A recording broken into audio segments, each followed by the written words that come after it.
श्रावणी सोमवार अश्यामा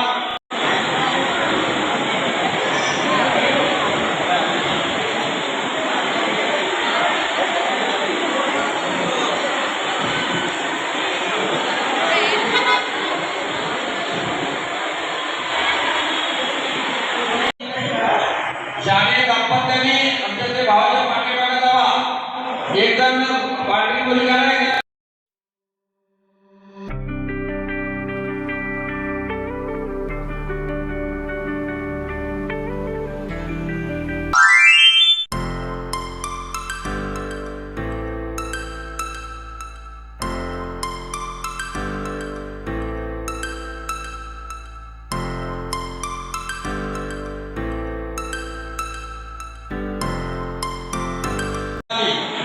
गोष्ठी समाज मंगल कार्यालय मध्ये श्री नूतन सालेश्वर मूर्ति श्रीमन निरंजन प्रणव स्वरूपी गुरुसिद्धेश्वर शिवाचार्य महास्वामी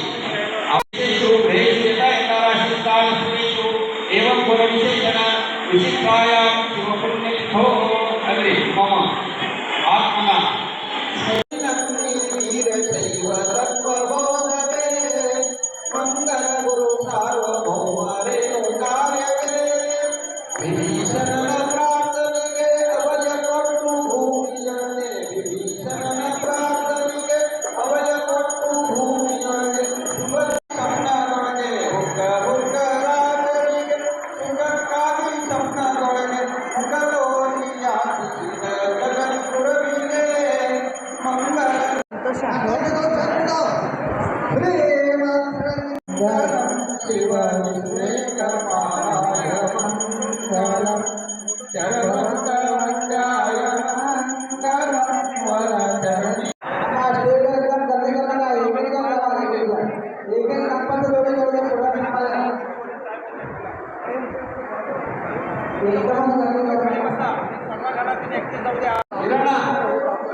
ಅನಂತಕೋಟೆ ಶ್ರೀಕಾರರಿಗೆ ನನ್ನ ಪ್ರಣಾಮಗಳನ್ನು ಸಮರ್ಪಣೆ ಮಾಡ್ತಾ ಇವತ್ತು ಸೋಲಾಪುರ ನಗರದಲ್ಲಿ ನಡೀತಾ ಇರುವಂಥ ಶ್ರೀಮದ್ ವೀರಶೈವ ಪುಟ್ಟಸಾಲಿ ಮುಕ್ತಿ ಸಮಾಜದ ವತಿಯಿಂದ ಮಂಗಲ ಭವನದಲ್ಲಿ ಪ್ರಾರಂಭಿಕ ಪ್ರತಿಷ್ಠಾಪನೆ ಕಾರ್ಯಕ್ರಮ ಜರುಗ್ತಾ ಇದೆ.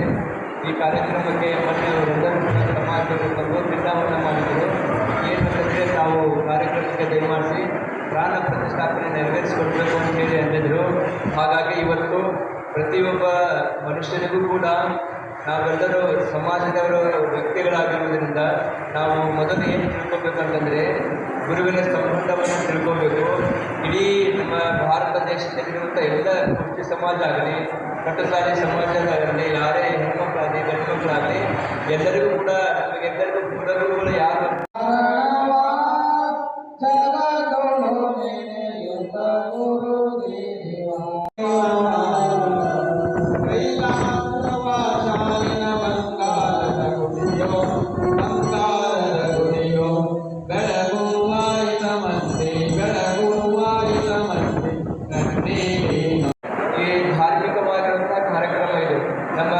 ವೀರಶೈವ ಲಿಂಗಾಯತ ಧರ್ಮದಲ್ಲಿ ನಡೀತಾ ಇರುವಂತಹ ಒಂದು ಪ್ರತಿಯೊಬ್ಬ ವ್ಯಕ್ತಿನೂ ಕೂಡ ಪ್ರತಿಯೊಬ್ಬ ಸಮಾಜದ ವ್ಯಕ್ತಿ ಯಾವ ಚೌಕಟ್ಟಿನಲ್ಲಿ ಬದುಕು ಮಾಡಬೇಕು ಅಂತಂದರೆ ಧರ್ಮದ ಚೌಕಟ್ಟಿನಲ್ಲಿ ಬದುಕನ್ನು ಮಾಡಬೇಕು. ಧರ್ಮ ಬಿಟ್ಟು ಮನುಷ್ಯ ಇರಲಿಕ್ಕೆ ಸಾಧ್ಯವೇ ಇಲ್ಲ. ಆದರೆ ಧರ್ಮ ಅಂತಂದರೆ ಕೇವಲ ಪೂಜೆ ಮಾಡೋದು ಧರ್ಮ ಅಲ್ಲ, ಇಲ್ಲಿರುವಂಥ ವಿಧಿವಿಧಾನಗಳೇನಿದಾವಲ್ಲ ಅವು ನೆರವೇರಿಸಿಕೊಳ್ಳುವುದು ಕೂಡ ಅಷ್ಟೇ ಬಹಳ ಮುಖ್ಯವಾಗಿ ಇರಬೇಕಾಗ್ತದೆ. ಹಾಗಾಗಿ ಇವತ್ತು ಆ ದೇವಸ್ಥಾನದ ದೇವರ ಪ್ರಾಣ ಪ್ರತಿಷ್ಠಾಪನೆ ಕಾರ್ಯಕ್ರಮ ಅದು ಹಳೆ ಲಿಂಗು ಸ್ವಲ್ಪ ಭಿನ್ನವಾಗಿರ್ತದೆ. ಹಾಗಾಗಿ ಇವತ್ತು ಮತ್ತೆ ಮರು ಪ್ರತಿಷ್ಠಾಪನೆ ಕಾರ್ಯಕ್ರಮ ತಾವೆಲ್ಲರೂ ಕೂಡ ಅತ್ಯಂತ ಸಮಾಜದ ಶ್ರದ್ಧೆ, ಭಕ್ತಿ ಮತ್ತು ನಿಷ್ಠೆಯಿಂದ ಈ ಕಾರ್ಯಕ್ರಮ ನೆರವೇರ್ತಾ ಇದೆ. ಕಳೆದ 3 ದಿನಗಳಿಂದ ಮೊನ್ನೆ, ನಿನ್ನೆ ಮತ್ತು ಇವತ್ತು ಕಳೆದ 4 ದಿನದಿಂದ ಈ ಕಾರ್ಯಕ್ರಮವನ್ನು ತಾವೆಲ್ಲರೂ ಹೆಣ್ಮಕ್ಕಳು, ತಾಯಂದಿರು ಮತ್ತು ಎಲ್ಲ ಹಿರಿಯರು ಕೂಡಿಕೊಂಡು ಕಾರ್ಯಕ್ರಮನ ಆಯೋಜನೆ ಮಾಡಿದಿರಿ. ಅದಕ್ಕೆ ಪ್ರತಿಯೊಬ್ಬರಿಗೂ ಕೂಡ ಸಮಾಜ ಬಹಳ ಮುಖ್ಯ. ಮನುಷ್ಯನಿಗೆ ಸಮಾಜ ಸಮುದಾಯವನ್ನು ಬಿಟ್ಟರೆ ನಮಗೇನೂ ಕೂಡ ಇರುವುದಿಲ್ಲ. ಇಡೀ ಇಲ್ಲಿರುವಂಥ ಎಲ್ಲ ಮಹಾತ್ಮರವರು ಇನ್ನು ಸಮಾಜದ 2ನೇ ಜಗದ್ಗುರುಗಳಾಗಿರುವಂಥ ಶ್ರೀ ಸಾರ್ವಜನಿಕ ಜಗದ್ಗುರು ಬಸವರಾಜ ಮಹಾಸ್ವಾಮಿಗಳವರು ಈ ಸಮಾಜದ ಜಗದ್ಗುರುಗಳಾಗಿದ್ದಾರೆ. ಇನ್ನು 3ನೇ ತಲೆಮಾನದ ಜಗದ್ಗುರುಗಳಾಗಿರುವಂಥವರು ತಾವೆಲ್ಲರೂ ನಮ್ಮನ್ನು ಪಟ್ಟಾಭಿಷೇಕರನ್ನಾಗಿ ಮಾಡಿರುವ ಸಾಲೇಶ್ವರ ಸ್ವಾಮಿ ನಡೆದುಕೊಳ್ಳುವಂತಹ ಪದ್ಧತಿಯನ್ನು ಈ ಸಮಾಜದಲ್ಲಿ ನೆರವೇರಿಸಿಕೊಂಡು ಬರ್ತಾ ಇದೆ. ಹಾಗಾಗಿ ಒಬ್ಬ ಕವನ ಮಾತು ಬರ್ತದೆ, ಏನಂತಂದರೆ ಹನಿ ಹನಿ ಸೇರಿದರೆ ಹಳ್ಳ, ತಲೆ ತಲೆ ಸೇರಿದರೆ ಸಮಾಜ ಅಂತ ಮಾತು ಬರ್ತದೆ. ಅದರ ಸಭೆಯನ್ನು ಮಾಡಿ, ಚರ್ಚೆಯನ್ನು ಮಾಡಿ, ಚಿಂತನೆಯನ್ನು ಮಾಡಿ ಅದಕ್ಕೊಂದು ರೂಪುರೇಷೆ ಹಾಕಿ ಮತ್ತು ನಮಗೆ ಭಾಷೆ ತೊಂದರೆ ಇದೆ ನೋಡ್ರಿ. ಇಲ್ಲೆಲ್ಲ ಕನ್ನಡ ಮಾತಾಡ್ತಿದ್ರೆ ಒಳ್ಳೇದು. ಮರಾಠಿ ಏನ್ರೆ ನಿಮಗೆ ಬರ್ತದೆ. ನಿಮಗೆಲ್ಲರಿಗೂ ಕೂಡ ನಿಮ್ಮ ಜೊತೆಗೆ ನಾವು ಮನೆ ಬಂದರೆ ನಾನು ಭಾಷೆ ಕಲಿತೀನಂತ ಮರಾಠಿ ಭಾಷೆ ನನಗೂ ಕಲ್ತಂಗಾಗ್ತದೆ, ನನಗೂ ಒಳ್ಳೇದಾಗ್ತದೆ ಅನ್ನುವಂಥ ವಿಷಯವನ್ನು ಹೇಳಿ ಅದಕ್ಕಾಗಿ ಇವತ್ತು ಬಸವನ ಹೇಗೆ ದಾಸಮೀನವರು ಇದ್ದಾರಲ್ಲ, ಬಹಳ ಒಳ್ಳೆಯ ಶರಣ ಜೀವಿಗಳೆಲ್ಲರೂ ಕೂಡ ಅಂತಹ ದಾಸಮೀನವರು ಹಾಕಿ ಕಟ್ಟಿರುವಂಥ ಬಹುದೊಡ್ಡ ಪರಂಪರೆ ಅಕ್ಕಲಕೋಟೆ ಶಿವಯೋಗಿ ರೇವಣಸಿದ್ಧ ಶಿವಶರಣ ಮಹಾಸ್ವಾಮಿಗಳು ಸ್ಥಾಪನೆ ಮಾಡಿರುವಂಥ ಸಮಾಜದ ಗುರುಪೀಠ ಅದು. ಅದಕ್ಕೆ ಪ್ರಥಮ ಜಗದ್ಗುರುಗಳಾದಂಥವರು ನಮಗೆ ನಿಮಗೆ ಎಲ್ಲರಿಗೂ ಕೂಡ ಗುರುವಾದವರು ಯಾರು ಅಂತಂದರೆ ಪೂಜ್ಯ ಗುರುಸಿದ್ಧಪಟ್ಟದರ ಮಹಾಸ್ವಾಮಿಗಳು. ಅಂತಹ ಗುರುಗಳ ಆಶೀರ್ವಾದದಿಂದಲೇ ಇವತ್ತು ಎಲ್ಲ ಸಮೃದ್ಧಿಯಾಗಿ ಸಮುದ್ರ ಆದಂತಾಗಿದೆ ಸಮಾಜ. ಇವರು ಎಲ್ಲೆಲ್ಲೋ ಇರುವಂಥ ಸಮಾಜವನ್ನು ಅತ್ಯಂತ ಆರ್ಥಿಕವಾಗಿ ಸಬಲ ರಜದೇ ಮತ್ತು ಗುರುಸಿದ್ಧಪಟ್ಟದರ ಮಹಾಸ್ವಾಮಿಗಳು. ಗುರುಸಿದ್ಧಾಚಾರ್ಯ ಏನು ಹೊರದವರೇನಲ್ಲ, ಇಲ್ಲೇ ಒಳಸಂಗ ಊರ್ತಿದೆ, ಇಲ್ಲೇ ಸೊಲ್ಲಾಪುರ ಮತ್ತು ಇಲ್ಲೆಲ್ಲ ಅಂಟದವರ ಮನೆ ಆಗಲಿ ಮತ್ತು ತಾವರೆ ವೆಂಕಟನಾಗಲಿ ಎಲ್ಲ ಓಡಾಡಿಕೊಂಡು ಬೆಳೆದಿರುವಂಥದ್ದು.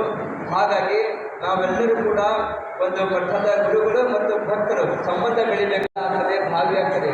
ಹಾಗೆ ಒಂದು ಸಮಾಜ ನಿರ್ಮಾಣ ಆಗಬೇಕಾಗಿತ್ತು ಅಂತಂದ್ರೆ ತಲೆ ಸೇರಿದರೆ ಸಮಾಜ.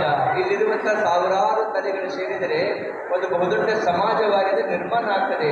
ಅದಕ್ಕಾಗಿ ಇವತ್ತು ನಮ್ಮ ಸೊಲ್ಲಾಪುರ ನಗರದಲ್ಲಿ ಬಹಳ ದೊಡ್ಡ ಸಮುದಾಯ ಅಂತಂದ್ರೆ ಅದು ಕುಷ್ಟಿ ಸಮಾಜ ಅನ್ನುವಂಥ ಮಾತನ್ನು ಕೂಡ ಈ ಸಮಯದಲ್ಲಿ ಹೇಳಲಿಕ್ಕೆ ಬಯಸ್ತೇವೆ. ಮತ್ತು ಕಳೆದ ಸಾರಿ ನಮ್ಮದೊಂದು ಅಪೇಕ್ಷೆ ಇದೆ, ಇಲ್ಲೆಲ್ಲರೂ ತಾವು ಕೇಳಿಸ್ಕೋಬೇಕು. ಏನಂತಂದ್ರೆ ನಮ್ಮ ಅಭಿಲಾಷೆ, ನಮ್ಮ ಅಪೇಕ್ಷೆ ಇದೆ. ಈಗಾಗಲೇ ನಾವೆಲ್ಲ ಹಿರಿಯರ ಜೊತೆಗೂ ಕೂಡ ಮಾತನಾಡಿದ್ದೇವೆ. ಏನು ಅಂತಂದ್ರೆ ಯಾವಾಗಲೂ ಕೂಡ ನಾವು ಮಠದ ಪೂಜ್ಯ ಗುರುಗಳು ಮತ್ತು ಭಕ್ತರು, ಮಠ ಗುರುಗಳು ಮತ್ತು ಭಕ್ತರು ಇದು ಒಂದು ಅವಿನಾಭಾವ ಸಂಬಂಧ ಇರ್ತದೆ, ಒಂದು ಭಕ್ತಿ ಸಂಬಂಧ ಇರ್ತದೆ. ಆ ಭಕ್ತಿ ಸಂಬಂಧ ಮನುಷ್ಯನಿಗೆ ಶಾಶ್ವತವಾಗಿ ಉಳಿದಿದೆ. ಅದು ಒಂದು ಮಾತು ಬರ್ತದೆ, ಒಂದು 5 ದಿನ ಪ್ರವಚನ ಕಾರ್ಯಕ್ರಮ, ಪುರಾಣ ಕಾರ್ಯಕ್ರಮ ಮಾಡಿ ಇದೇ ಮಂಗಲ ಭವನದೊಳಗೆ ಮಾಡಿ, ಅವಾಗ 5 ದಿನ ನಾನೇ ಬಂದು ಮಾಡ್ತೀನಿ. ಬೇರೆ ಯಾರೂ ಕೂಡ ಕರ್ಸೋದು ಬೇಡ, ಏನು ಮಾಡೋದಿಲ್ಲ, ನೀವೇನು ಕೊಡೋದು ಬೇಡ. ನಾನು ಸುಮ್ಮನೆ ಬರ್ತೀನಿ, ಇದೆಲ್ಲ ಇಲ್ಲೇ ಇರ್ತೀನಿ, ನಾನೆಲ್ಲಿ ಹೋಗೋದಿಲ್ಲ. ನಿಮ್ಮ ಜೊತೆಗೆ ಇದ್ದು ನಿತ್ಯವೂ ಕೂಡ ಒಂದು 5 ದಿನ ಪ್ರವಚನವನ್ನು ಮಾಡೋಣ, ಆಧ್ಯಾತ್ಮಿಕವಾಗಿರುವಂಥ ಪ್ರವಚನವನ್ನು ಮಾಡೋಣ. ಜನರಲ್ಲಿರುವಂಥ ಕತ್ತಲು ಏನು ಇರ್ತದಲ್ಲ ಅದನ್ನು ದೂರೀಕರಿಸಿ ಒಳ್ಳೆಯ ದಾರಿಯನ್ನು ನಾವೆಲ್ಲರೂ ಕೂಡ ಸಾಗುವಂಥ ಪ್ರಯತ್ನವನ್ನು ಮಾಡೋಣ. ನಿತ್ಯವೂ ಕೂಡ ಅದು ಆದಷ್ಟು ಬೇಗ ಎಲ್ಲ ಹಿರಿಯರಿದ್ದಾರೆ, ಎಲ್ಲರೂ ಕೂಡ ಕಮಿಟಿಯವರಿದ್ದಾರೆ, ತಾವು ಇದ್ದೀರಿ. ಇಷ್ಟೆಲ್ಲ ಇದ್ದಾಗ ಎಲ್ಲರೂ ಕೂಡ ಹೆದರ ಅವಶ್ಯಕತೆ ಇರುವುದಿಲ್ಲ. ಹಾಗಾಗಿ ಮಾಡೋಣ. ಮತ್ತು 15 ದಿನ ಇಟ್ಟು ಮನೆಗಳಿಗೆ ನಾವೆಲ್ಲರೂ ಒಂದು ಪಾದಾರ್ಪಣೆ ಹಾಕುವಂಥ ಕೆಲಸವನ್ನ ಮಾಡೋಣ ಅನ್ನುವಂಥ ಮಾತನ್ನು ಹೇಳಿ ಇನ್ನೇನು ಮಾತಾಡೋದೇನಿಲ್ಲ. ಜೊತೆಗೆ ಭೇಟಿಯಾದ ದರ್ಶನ ಆಗ್ತದೆ.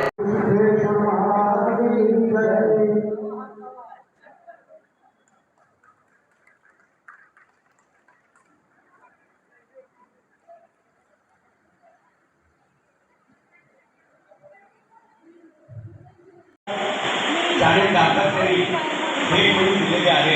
या निमित्तानं त्यांचा समाजातर्फे सत्कार करत आहे. दूर आहे सत्कार करत आहे.